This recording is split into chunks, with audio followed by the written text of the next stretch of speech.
boys and girls, Mr. Wolf here. Today I'm going to teach you how to make an illustration box for your personal narrative using Google Docs.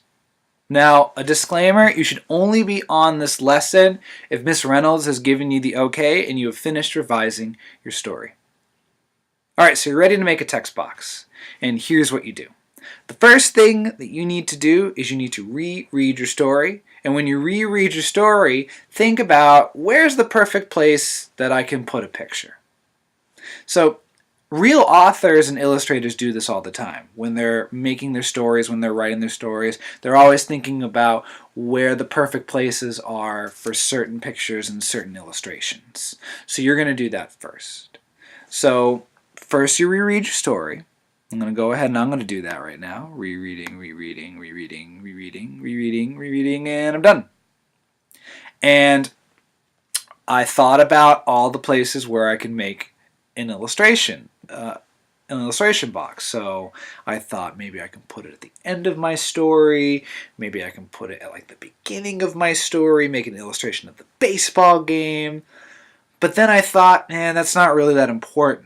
Where I really want to put my illustration, I think, is going to be at the heart of my story, right? And that is the moment where I run and I see Maggie and the kids at the daycare center, and I see all the craziness and the chaos. So that's where I want to put my story.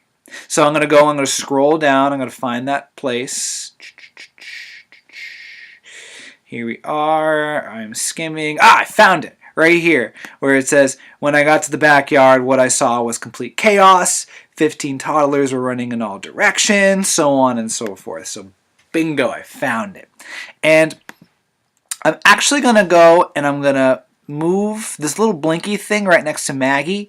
That's called a cursor, and this is important. I'm going to move my cursor at the end of this paragraph, and I'm actually going to hit return, and I'm going to make a little space between the paragraph where I'm going to put the picture in the next paragraph, because that's where my picture is going to go. So you should always make sure that your text, your illustration box is in between two paragraphs. That's really important. All right, so my cursor / little blinky thing is in the perfect place for my illustration. And what I'm going to do now is I'm going to go up to where it says Insert in the menu. Okay, I'm going to click Insert. And then I'm going to go down to where it says Drawing. And I'm going to click Drawing. Click. I've done it! Alright, so now I have this really cool box and this little mini menu right here. Alright? And I'm going to go ahead and I'm going to click Text Box, because that's what I'm going to use to make the illustration box. So I'm going to click. And you see the little plus sign right here? Hello. I'm going to use that to stretch out a rectangle.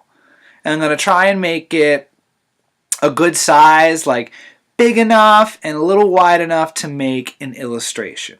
Alright, so I've done that, I've clicked it, and you see the little squares here. I can actually use these to stretch out the box, make it a little higher or lower, if you need to resize your picture. Alright, so I've done that.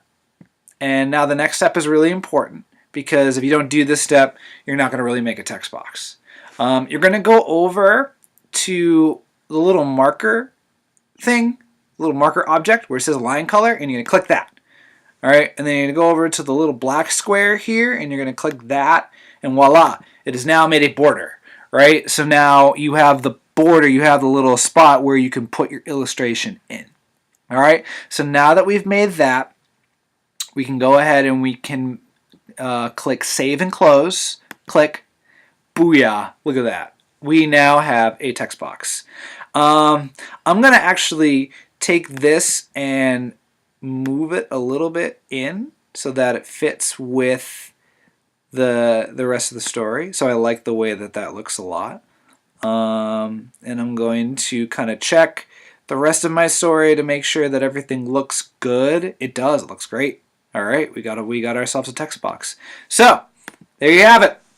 That's how you make a text box. If you have any questions or you're not sure, you can always replay the movie and stop at the parts where you are really important to listen to. And that's it for me. Happy illustration box making, and see you soon.